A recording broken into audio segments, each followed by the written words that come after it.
Salut Mario. Bonjour. On veut du renfort dans nos CHSLD. Il y a plein de gens qui ont levé la main. Là, on a entendu l'appel du premier ministre hier qui a presque supplié les médecins d'aller aider. Là, je peux te dire, dans les commentaires qu'on reçoit ce matin, 4 personnes sur 5, ça passe pas. Le salaire qu'ils réclament, la façon dont tout ça s'est fait. Oui, mais les gens ont tort. À un moment donné, dans une société, il faut t'arrêter de chialer. Là. Je veux dire, je suis vraiment désolé. Alors, les médecins spécialistes, les chiffres ont été exagérés. Les médecins spécialistes, c'est pas une prime. Là. Puis je dis pas que c'est pas beaucoup. Là. Par rapport au travail qu'ils vont faire, évidemment, ils sont payés beaucoup plus. Mais je veux dire, on avait tous le choix. Là. On pouvait tous aller étudier pour devenir chirurgien cardiaque. Là. On aurait étudié jusqu'à 32 ans. Toi puis moi, on l'a pas fait, puis d'autres l'ont pas fait. Bon, à un moment donné, il faut accepter ça dans une société.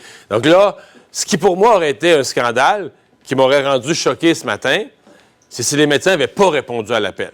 Ça, j'aurais trouvé ça extrêmement décevant. Mais là, on est mal pris. C'est une écoute, hier, le premier ministre et le chef de l'opposition, M. Arcan, les deux ont parlé d'urgence nationale, là, en parlant d'amener du monde dans les CHSLD. Puis là, en 24 heures, ce matin, il y en a 1100 qui sont en route vers des CHSLD. Donc, on avait une urgence nationale d'aller soigner du monde vraiment mal pris.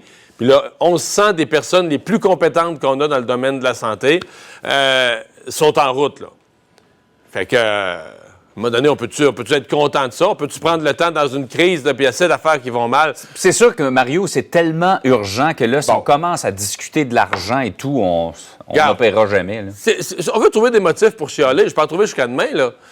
C'est vrai que les médecins ont attendu de négocier leur prime avant d'y aller, puis tout ça. Mais les médecins spécialistes, la réalité, c'est qu'ils ne travaillent plus. Les médecins qui opèrent, là, il n'y en a pas d'autres revenus, ils n'opèrent plus. Là. Les salles d'opération sont fermées. On n'a même plus les médicaments, on n'a même plus les sédatifs. De toute façon, quand une personne est opérée, il faut qu'elle s'en aille dans un lit. Puis on veut garder ces lits-là vides au cas qu'il y ait des cas de coronavirus. Là, on va recommencer. On a recommencé à faire les semi-urgentes, cancers et autres. On dit qu'on veut recommencer progressivement certaines chirurgies. Mais en attendant, là, il y a des médecins qui étaient là à rien faire. Et là, aujourd'hui, ils vont être utiles. Donc, pour moi, ce qui aurait été le scandale, ça aurait été que les médecins ne répondent pas présents à l'appel, disent « Ah ben là, nous, là, on commençait à jouer le rôle d'une infirmière, on n'est pas prêt à ça. » Ça m'aurait choqué. Là, ils vont gagner un salaire de médecin spécialiste, mais ils vont aller aider, ils vont aller participer à sauver une situation. Moi, là, je me dis, garde, pour le premier ministre, là, il y a assez de problèmes, c'est assez dur. En voici un de réglé. Est-ce que la présidente, je parle de raison de chialer, est-ce que la présidente des médecins spécialistes a eu tous les bons mots puis cette petite pointe ça a sorti contre M. Arruda, ça n'a pas très bien passé. Mais en même temps, regarde, le matin, sais-tu quoi, elle-même, elle va être dans un CHSLD. Elle va aller aider des personnes âgées. Fait que, c'est pour ça qu'à un moment donné, si on veut, il y a une vieille expression, roter du sûr, là, si on veut roter du sûr sur tous les aspects de tout ça, là, il y a moyen. Là. Mais dans la réalité, là, ce matin, 1100 des personnes les plus compétentes qu'on a pour la santé vont aller dans des CHSLD où hier, on n'était pas sûr qu'on était capable d'amener un verre d'eau aux gens. Puis là, hier, je les entendais. M. Legault, je trouve que c'est compliqué à vivre. Il disait, là, le médecin spécialiste va jouer le rôle d'une infirmière. L'infirmière, à la limite, jouera le rôle de préposé, tout ça. À un moment donné, compliquons pas ça de même, là. Il manque de bras. Ouais. Il manque de bras. On les envoie où il y a des besoins. Ben là, dans les tâches, il y a des besoins. Sais-tu quoi? Si parce qu'ils sont médecins spécialistes, là, peut-être qu'en faisant des soins de base, peut-être qu'ils vont découvrir, cette jambe-là, il y a un problème de circulation. Peut-être qu'ils vont découvrir d'autres affaires qu'un autre œil d'une personne moins avertie n'aurait pas vu. Bien, tant mieux, là. Je veux dire, nos vieux ont assez souffert que pas assez de monde pouvait en prendre soin. S'il y a des gens trop compétents pour la job pendant quelques jours, pendant une couple de semaines, bien, ce sera ça. Ce sera, voyons ça comme un gain et non pas comme un problème. Ceci dit, on peut quand même pas se fermer les yeux sur, pour moi, le volet qui est beaucoup plus grave, là. C'est toutes les autres offres. Moi, hier, à Cube Radio, là, j'ai parlé à une infirmière auxiliaire. La première journée où M. Legault a dit « Je fais un appel à tous, là, retraités, tout le monde, vous avez un diplôme là, dans le domaine de la santé, là. Et on a créé le site jecontribue.ca. Ouais. Elle est allée cliquer là-dessus, à rentrer toutes ses coordonnées la journée de la conférence de presse de M. Legault. Bien, mardi de cette semaine, qui se trouvait être 29, 30 jours plus tard, là, elle est passée par une agence de la santé. Mardi, elle est passée par une agence de la santé. puis mercredi, elle travaillait dans un CHSLD. Donc, ça a mieux été par une agence de santé que par... Ça a pris 24 heures par une agence de santé, mais ça coûte plus cher au gouvernement. Il faut payer l'agence et tout ça. C'est ça. Mais elle était prête. Mais je peux renchérir là-dessus, Mario. On a eu plein de commentaires hier de gens qui disent « J'ai donné mon nom, j'ai jamais eu de suivi. » Puis là, tu as les étudiants en médecine, des groupes et des sous-groupes, là. Qui ont fait des offres pour aller aider. Est-ce que j'ai compris qu'ils se sont fait dire qu'on n'avait pas besoin d'eux pour le moment? Je pense pas que ça a été dit comme ça. Comme moi, là, mon infirmière, là, ce qu'elle raconte, là, c'est la bureaucratie à son meilleur.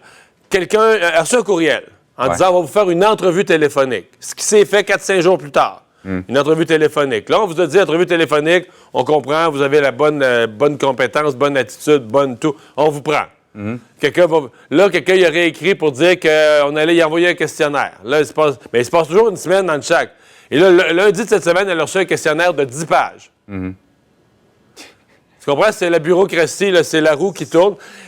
Pour une situation urgente là, et temporaire.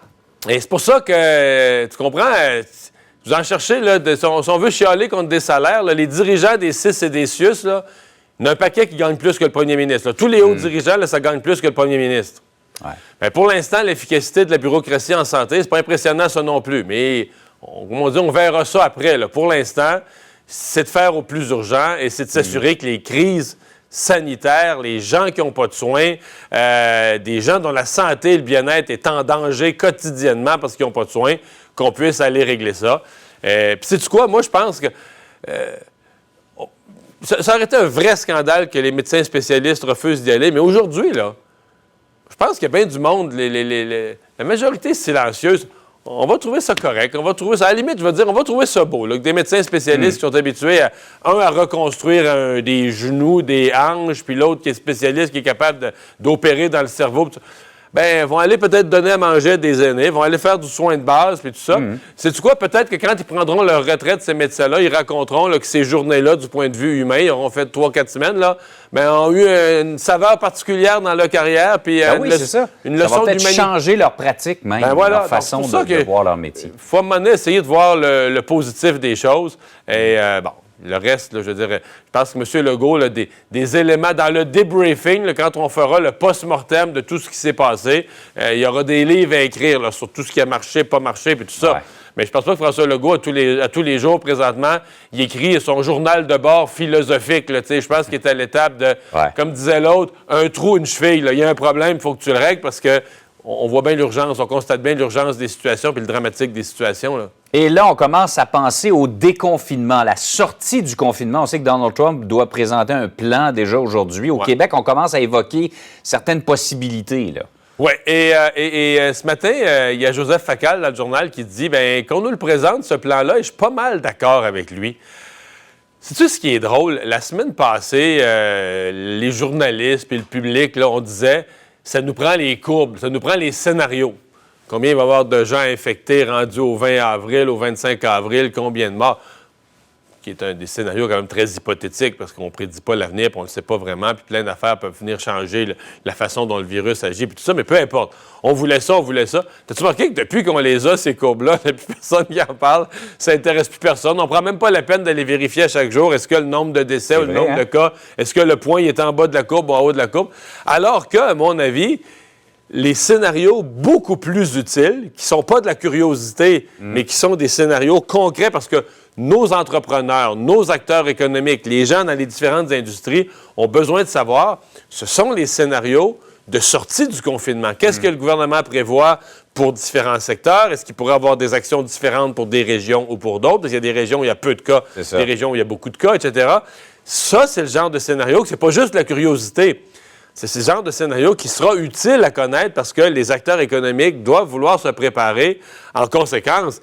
Et je te donne un exemple dans les scénarios de sortie de confinement. Moi, je pense qu'hier, il y a beaucoup de monde qui ont eu un coup dur avec l'annulation du festival de Saint-Tite. Oui, hein? Pourquoi? Bon, à cause, évidemment, la symbolique puis l'ampleur de l'événement. Oui, mais plus que ça. Jusque-là, c'était jusqu'au 31 août, les annulations. Et Saint-Tite, c'était en septembre. Mais ça, c'est pas banal, parce que le mois de septembre, là, on l'appelle le mois de la rentrée. Ouais. Rentrée dans les écoles, rentrée culturelle, rentrée en toute matière, rentrée des saisons de spectacle. Alors là, de voir, wow, il y a un premier événement qui est annulé en septembre. ça pose toutes sortes de questions sur la rentrée, etc., sur les rentrées dans les différents secteurs. Alors, je pense qu'il y a des questions concrètes que les gens vont se poser et que ça, ce serait des scénarios intéressants pour le gouvernement à rendre public le plus vite possible, nous partager quels sont, selon les différentes hypothèses de baisse du nombre de cas, etc., quelles sont les hypothèses que le gouvernement envisage pour rouvrir toutes sortes de secteurs de l'économie. On serait rendu là, comme on dit. Oui. Marion, on te retrouve à 10h. Au revoir. Salut.